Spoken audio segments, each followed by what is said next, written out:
Hello friends, my name is Amit Vishwakarma.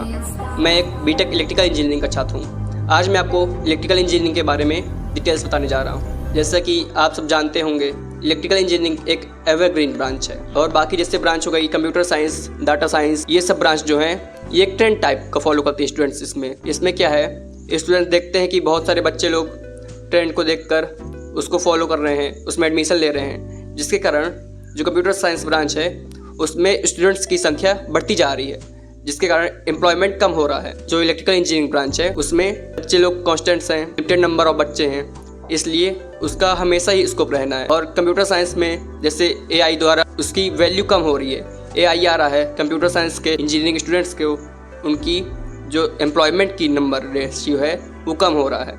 और जो electrical engineering branch है उसमें AI का ज़्यादा फर्क नहीं पड़ रहा है। इलेक्ट्रिकल इंजीनियरिंग ब्रांच में है मशीन्स को ह्यूमंस के द्वारा ही ऑपरेटेड किया जाएगा, उसी को मेंटेन किया जाएगा। जो मशीन्स है हमेशा वर्किंग कंडीशन में है कि नहीं, ये इलेक्ट्रिकल इंजीनियरिंग द्वारा ही चेक किया जाएगा।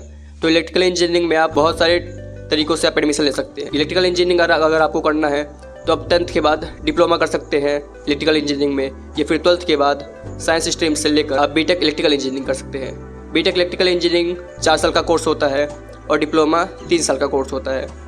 बीटेक इलेक्ट्रिकल इंजीनियरिंग करने के बाद आप 1 साल का अप्रेंटिसशिप करेंगे, उसके बाद आप कहीं भी किसी भी कंपनी पर अप्लाई कर सकते हैं और उसमें से आपको 30 to 40,000 पर मंथ की आपकी इनकम रहती है। एक बेसिक इनकम है, आप इसमें प्रोग्रेस करते जाएंगे उसके हिसाब से आपकी इनकम बढ़ती जाएगी। बीटेक इलेक्ट्रिकल इंजीनियरिंग में आपकी ग्रोथ बहुत ज़्यादा है। अगर आपको एक्सपीरियंस हो जाएगा तो आपकी इनकम 1 LPA तक जा सकती है। और मैं आपको बताना चाहूँगा बीटेक इलेक्ट्रिकल इंजीनियरिंग के बारे में। जो बीटेक इलेक्ट्रिकल इंजीनियरिंग है यह एक ऐसी ब्रांच है जो कि हमेशा चलने वाली, इसका कभी भी इस्तेमाल ऐसा बंद नहीं होने वाला है, क्योंकि जितनी भी मशीनें हैं, जितना भी काम है, सब कुछ इलेक्ट्रिकल से है।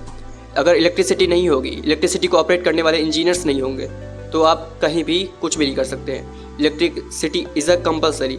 इलेक्ट्रिसिटी के बिना आप कहीं भी कोई भी चीज़ें पॉसिबल नहीं है, यह एक कंपलसरी चीज़ें हो गई है।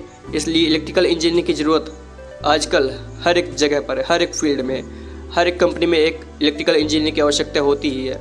इसलिए अगर आप चाहे इलेक्ट्रिकल इंजीनियरिंग में एडमिशन ले सकते हैं। इलेक्ट्रिकल इंजीनियरिंग बारे में मैं आपको बताऊं तो इलेक्ट्रिकल इंजीनियरिंग जो है आप किसी भी अच्छे यूनिवर्सिटी कॉलेज से कर सकते हैं। इलेक्ट्रिकल इंजीनियरिंग में 8 सेमेस्टर्स होते हैं। इलेक्ट्रिकल इंजीनियरिंग में आपको पर सेम मान लीजिए 10 सब्जेक्ट्स पढ़ने होते हैं, उसमें से आपको 4 प्रैक्टिकल्स भी हो सकते हैं और उसके में असाइनमेंट्स आपको देने होते हैं, टेस्ट देने होते हैं और वाइवा प्रैक्टिकल्स भी होते हैं। ये सब कंप्लीट करने के बाद आप एक अच्छे सी GPA के साथ आप अच्छे इलेक्ट्रिकल इंजीनियर बन सकते हैं। अब मैं आपको बताता हूँ इलेक्ट्रिकल इंजीनियरिंग में कौन कौन से सब्जेक्ट्स पढ़ाए जाते हैं। जैसे फर्स्ट ईयर में नॉर्मल्स रहते हैं, नॉर्मल सब्जेक्ट जो कि आप पढ़ कर आए होते हैं, जैसे फिजिक्स, केमिस्ट्री, मैथ्स, ये सब पढ़ाए जाते हैं। लेकिन जो आपके सेकेंड ईयर्स होता है वहाँ से आपके मेन इलेक्ट्रिकल इंजीनियरिंग के सब्जेक्ट स्टार्ट हो जाते हैं। जैसे मेन इलेक्ट्रिकल इंजीनियरिंग, इसमें आपको इलेक्ट्रॉनिक्स इंजीनियरिंग भी पढ़ाया जाएगा, जैसे डिजिटल इलेक्ट्रॉनिक्स, पावर इलेक्ट्रॉनिक्स, ये सब। इलेक्ट्रिकल इंजीनियरिंग में जैसे मशीन हो गई, electrical machine, power machines, power systems, ये सब मेनली सब्जेक्ट्स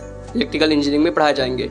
इन सब का बहुत सारा यूज़ होता है मशीन्सों में, इंडस्ट्रीज़ में, इसलिए ये सब सारे सब्जेक्ट्स आपको पढ़ाए जाते हैं। Thank you.